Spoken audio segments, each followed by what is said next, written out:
স্বপ্ন কি হয়েছে ভাই? হ্যাঁ,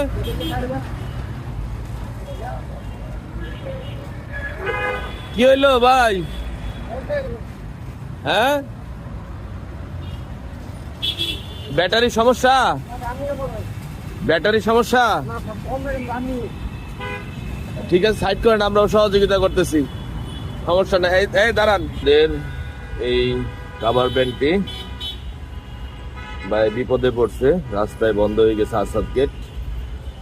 তো আমি স্টারিং এ বসে, তারা ধাক্কা দিচ্ছে, গাড়িটি সাইড করে দেই যাতে যানজট তৈরি না হয়। পিছনে দেখুন লম্বা লাইন করে গেছে। ঠিক আছে, এখন আস্তে ধীরে ঠিক করে নেন, আমাদের রাস্তাও খালি আছে, শুক্রবারের দিন। হ্যাঁ, সবাই ক্লান্ত হয়ে গেছে।